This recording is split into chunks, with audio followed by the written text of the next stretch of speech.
सब कुछ मिलता है सिवाय नफरत के। ये ऐसा शहर है जो रिश्तों की खटास पे भी मिठास की खुशबू घोल देता है। नमस्कार, आप देख रहे हैं न्यूज़ 24 का खाटी political show Ghazipur to Ghaziabad और आपके साथ मैं हूं अनुपम प्रसून।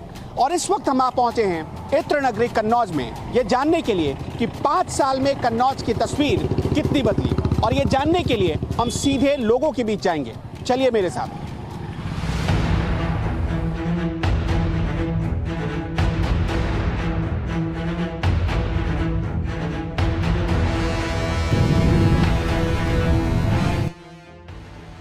बीस साल बीत गए, कन्नौज जिले पर यादव लैंड कहलाने का ठप्पा लगा वो आज तक चला आ रहा है। कन्नौज में कुल 3 विधानसभा इलाके आते हैं। कन्नौज विधानसभा से 2017 में समाजवादी पार्टी जीती, छिबरा मऊ विधानसभा बीजेपी के खाते में गई और तिरवा सीट भी बीजेपी ले गई। हम इस वक्त कन्नौज के देवा बाजार में हैं। ये कन्नौज विधानसभा का एक इलाका है और ग्रामीण इलाका है। आप मेरे चारों तरफ देखेंगे तो खेत ही खेत है और इस खेत के बीच एक छोटा सा ये बाजार यहाँ पर लगता है। शायद ये वीकली बाजार है जिसमें लोगों की भीड़ आप देख पा रहे होंगे। हम यहाँ पर मौजूद हर किसी से बात करेंगे और उनसे जानने की कोशिश करेंगे कि 5 साल में क्या बदला। बच्चा पढ़े लिखे घूम रहे हैं, ये नौकरी नहीं निकाल रही सरकार। हाँ, वो गैया खाई गई, कितवा सबरे जुते जा रहे। हाँ, गैया खा गई। अरे यहाँ न खाई गई, वहाँ गाँव गए। चले तो मक्का का टाइम आ रहा, मक्का नहीं बचा पाएंगे हम लोग। बहुत मुश्किल है मक्का बचाना, समझो आप। हम लोग कटीला तार बांधते चारों को जितना बचा पाते हैं। ये है 10 किलो अनाज मिलता है, नमक मिलता है, रिफाइंड मिलता है, चना मिलते हैं, ये मिलता है। क्या बुलवाएं, 5 साल में पूरा सबको राशन मिल रहा है। हमको नहीं मिल रहा है, कोई बात नहीं है, सबको मिल रहा है, गरीब जनता को मिल रहा है। खेती किसानी 5 साल कैसे चली? बढ़िया चली। ये जानवर परेशान करे और कोई दिक्कत ही नहीं है। कोई मतलब नहीं। इस सरकार में इतनी इज्जत है कि मेरी मातारी बहन सब सुरक्षित हैं, कहीं भी जाओ सब सुरक्षित हैं।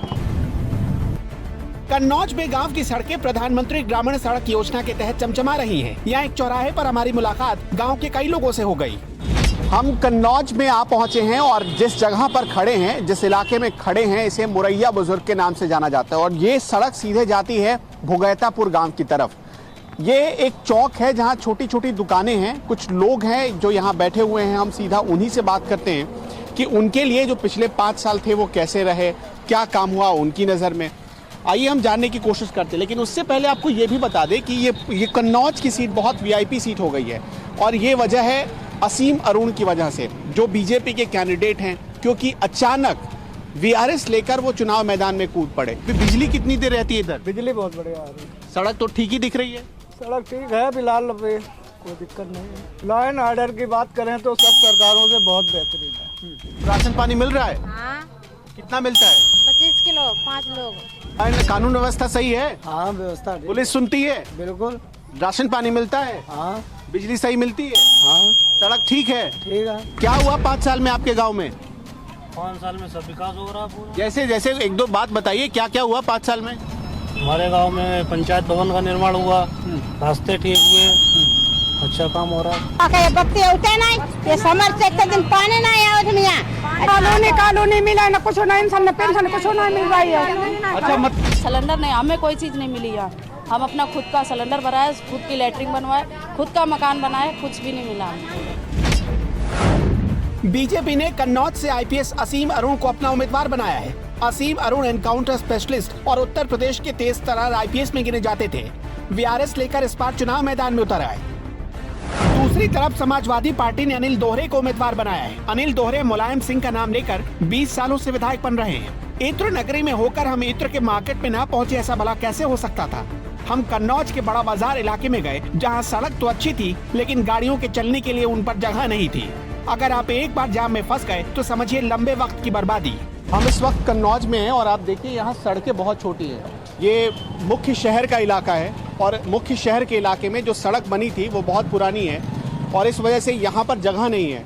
अक्सर लोग इस पूरे इलाके में जाम से परेशान होते रहते हैं और इसी सड़क से होकर आपको गुजरना पड़ता है उन फैक्ट्रियों तक जो इत्र बनाती हैं। यहाँ कुछ लोग मौजूद हैं, हम इन्हीं से बात करते हैं। कन्नौज में सारा काम जयचंद महाराज के जमाने का ही है कि कुछ 5 साल में भी हुआ है? नहीं, 5 साल में भी हुआ है। इसमें निश्चित रूप से काफ़ी चेंजिंग हुई है। जो अस्पतालों में डॉक्टर नहीं ढूंढने मिलते थे, आज डॉक्टर आप पहुँचिए तुरंत सेवा मिलती है। कोरोना पॉजिटिव में सारी व्यवस्था बहुत बढ़िया रही गवर्नमेंट की। गरीबों को खाना पीना अन्न मिल रहा है, गरीबों को राशन फ्री मिल रहा है और मेडिकल की सेवाएं अच्छी मिल रही हैं और कोई दंगे फसाद भी नहीं हो रहे हैं। उनके टाइम में कुछ लोगों ने, कुछ बिरादरियों की दादागिरी चलती थी, सड़क पे आके गोलियां चलाते थे। आज कम से कम 5 साल में बिल्कुल शांति तो है। मेन सब्जी मंडी चौराहे के ऊपर दिन दहाड़े 11 बजे गोली मार के व्यापारी की हत्या हुई थी। अस्पताल थी, जिला अस्पताल था, मेडिकल कॉलेज था, मगर सर डॉक्टर नहीं थे। जब भी पूछने जाइए सर वो आज आए नहीं है, कानपुर से आते हैं सर। अब सर ऐसा नहीं है, अगर उनकी 10 बजे ड्यूटी है तो 10:30 बजे वहाँ होते हैं। ये रास्ता हमें सीधे लेकर जाता है पम्मी जैन और पीयूष जैन के इत्र कारखाने की तरफ। पम्मी जैन और पीयूष जैन वही हैं जिनके यहाँ आईटी छापेमारी काफी सुर्खियां बटोर चुकी है। खैर, 1.5 घंटे की कड़ी मशक्कत के बाद हम पहुंच गए ठीक उन्हीं की गली में, एक इत्र की फैक्ट्री में। कन्नौज में करीब 350 छोटी बड़ी इत्र की फैक्ट्रियां हैं। हम एक ऐसे ही इत्र की फैक्ट्री में मौजूद हैं जिसे स्वैग परफ्यूमर्स के नाम से जाना जाता है। पिछले 5 सालों में ये कारोबार चला कैसे? अब चला गया, कोरोना काल में तो बंद ही रहा काम। हमारे थोड़ा ना, सभी का बंद रहा। अब धीरे धीरे मार्केट में आ रहा है। कन्नौज में कुल वोटर 4,28,282 हैं। यहाँ 50,000 मुसलमान, 13,000 ठाकुर, 26,000 लोधी वोटर, 31,000 यादव वोटर और इतने ही करीब ब्राह्मण वोटर भी हैं। कन्नौज के बाद हम पहुँच गए इटावा जिले में। इसी इटावा जिले की जसवंत नगर विधानसभा में आता है सैफई, मुलायम सिंह यादव का जन्मस्थान। उत्तर प्रदेश में 2 उत्तर प्रदेश नजर आते हैं। एक उत्तर प्रदेश जो आप देखते हैं और दूसरा उत्तर प्रदेश जो मैनपुरी और सैफई में नजर आता है। हम इस वक्त सैफई पहुंच चुके हैं, कन्नौज से होते हुए सैफई तक। और आप मेरे पीछे जो साइन बोर्ड देख पा रहे हैं वो सैफई 0 का साइन बोर्ड है। इस सैफई 0 के ठीक बगल में मुलायम सिंह यादव की कोठी है, उनके बगल में प्रतीक यादव की कोठी है, उनके बगल में अखिलेश यादव की कोठी है, फिर इसी तरह यहाँ के जो सांसद हैं उनकी कोठी है। ये पूरा इलाका वीआईपी इलाका क्यों कहा जाता है वो यहाँ आने के बाद आपको आभास हो जाएगा। यहाँ पर अस्पताल है, यहाँ पर हवाई पट्टी है, यहाँ की सड़कें दुरुस्त हैं, यहाँ बिजली के तारों का जाल बिछा हुआ है। यहाँ पर हर मकान आपको पक्के मिलेंगे और तकरीबन हर मकान में आपको संगमरमर मिलेगा, जो बताता है कि इस इलाके में किसी तरह की कोई कमी नहीं है। लेकिन फिर भी सैफई जो जसवंत नगर विधानसभा का इलाका है वो 5 साल में कितना बदल पाया, ये जानने के लिए हम मुलायम सिंह यादव के इलाके में घूमेंगे और लोगों से जानेंगे। ये मुलायम सिंह यादव की आलिशान कोठी है, किसी राजमहल की तरह। यहाँ हमें कुछ लोग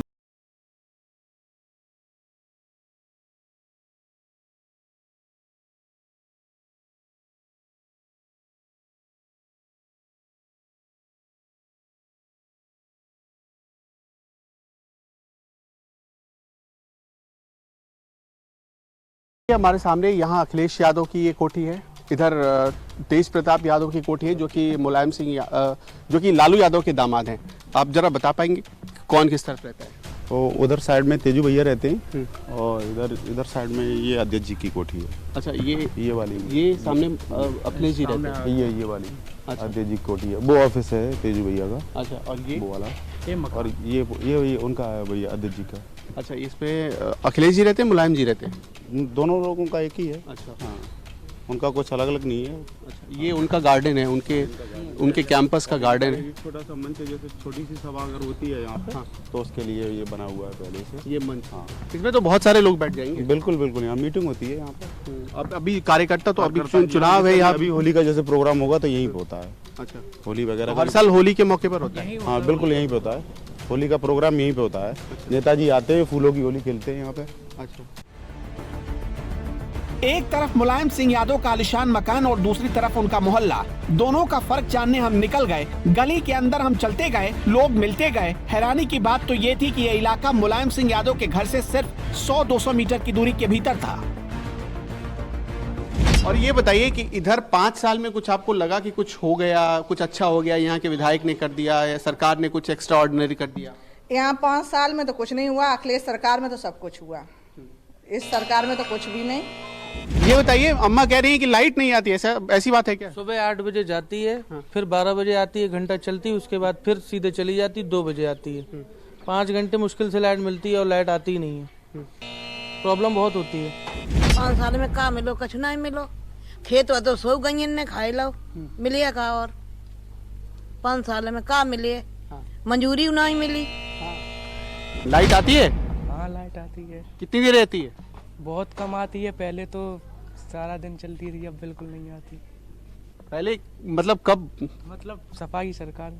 अच्छा, और अब कितनी देर रहती है? 24 घंटे में कितनी देर? 3-4 घंटे आती है, 4-5। बीजेपी सरकार आई है, मरीजों का अच्छा मतलब देखभाल नहीं होती है, दवाइयाँ काफ़ी कम कर दी गई हैं। इतना तो हमारे अन्य सरकारें जैसे कि मायावती की वजह, उसमें भी नहीं इतना भेदभाव किया गया जितनी कि इस बीजेपी सरकार ने किया है। हमारे लोग कह रहे थे कि 4 घंटे ही लाइट आती है, क्या हुआ? 3 घंटे कटते हैं बस, खाली सिर्फ 3 घंटे कटती है? अच्छा, और इधर कुछ बड़ा काम जो हुआ हो पिछले 5 साल में? 5 साल का हॉस्पिटल है जो बड़े काम भी बड़ी है। दवाई मिल रही है हॉस्पिटल में? हाँ, बढ़िया दवाई मिल रही, लेकिन भाजपा सरकार ने तो कुछ नहीं किया है। ये सिर्फ अखिलेश सरकार का है जो भी है। यहाँ सैफई मेडिकल कॉलेज और अस्पताल भी है, सरकारी है, लेकिन यहाँ हर इलाज मुफ्त में है। इटावा मैनपुरी ही नहीं बल्कि हाथरस उन्नाव से भी लोग यहाँ आते हैं। इसे एम्स के तर्ज पर तैयार किया गया। सैफई वैसे तो इटावा जिले का एक हिस्सा है, लेकिन कभी कभी आपको ऐसा लगेगा कि इटावा मुख्यालय नहीं बल्कि सैफई मुख्यालय है। हम जिस सैफई में मौजूद हैं, यहाँ पर एक मेडिकल यूनिवर्सिटी भी है। आप मेरे पीछे ठीक उसका बोर्ड देख सकते हैं, उत्तर प्रदेश आयुर्विज्ञान विश्वविद्यालय सैफई, जहाँ करीब 3400 बच्चे पढ़ते हैं। खास बात यह कि गांव से, दूर दराज से, गरीब परिवारों के बच्चे भी अपना सपना यहाँ पूरा कर पा रहे हैं। ये बहुत बड़ी बात है। 2005 में इसकी स्थापना हुई, यानी मुलायम सिंह यादव के दौर में इसकी स्थापना हुई, और आज ये गाँव के लोगों के लिए, उनके स्वास्थ्य के लिए एक वरदान साबित हो रहा है। जब समाजवादी शासन में यहाँ बहुत अच्छे इलाज होता था, और अभी भी कुछ कर्मचारी थोड़ा गड़बड़ कर जाते हैं ना, इलाज यहाँ वैसे ही बहुत बेहतर होता है। दवाई वगैरह मिल जाती है? हाँ, दवाई भी मिलती है जी। अच्छा, अंदर क्या क्या है? एक्सरे के साथ साथ और क्या क्या है? सब कुछ मिल जाता है? हाँ, सब कुछ वही मिलता है। तो पैसे भी देने पड़ते हैं? नहीं नहीं, सरकार यहाँ गई है तब से यहाँ मरीजों की कोई देख रेख नहीं है। डॉक्टर बेतहाशा मतलब अपने मर्जी मुताबिक काम कर रहे हैं और किसी की सुनते नहीं, तो मरीज परेशान है यहाँ। इसी सैफई में एक हवाई पट्टी भी है। सैफई क्यों सैफई है, इसे समझना है तो आप इस एयर पट्टी से समझ सकते हैं। दरअसल ये ऐसी हवाई पट्टी है जो सैफई में स्थित है, और सैफई जसवंत नगर विधानसभा का हिस्सा है। 1997 में इस हवाई पट्टी को बनाया गया था, और कहते हैं कि मुलायम सिंह की कोशिशों के बाद ही ये हवाई पट्टी बना है। हम बार बार आपको ये क्यों कह रहे हैं कि 2 उत्तर प्रदेश हमने बहुत कम डिस्टेंस पे, करीब 350 किलोमीटर में देखा। एक उत्तर प्रदेश आपको और अलग उत्तर प्रदेश आपको नजर आएगा मैनपुरी और सैफई में, और एक उत्तर प्रदेश उसके बाहर नजर आता है। यहाँ सड़कें एकदम दुरुस्त हैं, चमचमाती सड़कें मिलेंगी, यहाँ हवाई पट्टी है, और यहाँ पर सुपर स्पेशलिटी आपको हॉस्पिटल मिल जाएगा। इसलिए कहते हैं सैफई सैफई है। जसवंत नगर विधानसभा सीट से समाजवादी पार्टी ने फिर से शिवपाल यादव को उम्मीदवार बनाया है, जबकि बीजेपी ने विवेक शाके को चुनाव मैदान में उतारा है। इसी सैफई में है अमिताभ बच्चन के नाम पर तैयार इंटर कॉलेज, जो कागजों पर चालू है। सैफई में गाड़ियां रेंगती नहीं, गांव में सड़क अच्छी है, इसलिए रफ्तार से बातें करती है, और यहाँ ये तरक्की की कहानी बता रही है। खैर, इस बार जसवंत नगर और कन्नौज का फैसला क्या होगा, ये 20 फरवरी को पब्लिक तय करेगी। कल फिर गाजीपुर टू गाजियाबाद में किसी नए जिले से होगी आपसे मुलाकात। नमस्कार, मैं हूं मानक गुप्ता। अगर आपको हमारा ये वीडियो पसंद आया हो तो इसे लाइक और शेयर जरूर करें, और हाँ, हमें सब्सक्राइब और फॉलो करना ना भूलें, ताकि आप देश और दुनिया की कोई खबर मिस ना करें। चाहे कोई ब्रेकिंग न्यूज हो या कोरोना वायरस से जुड़ी कोई भी अपडेट, पॉलिटिक्स हो या आपकी जेब से जुड़ी कोई खबर, इलेक्शन की कोई न्यूज हो, कोई कंट्रोवर्सी हो या फिर कोई वायरल वीडियो, सब कुछ मिलेगा News 24 पर। तो जुड़े रहिए हमारे साथ और देखते रहिए News 24।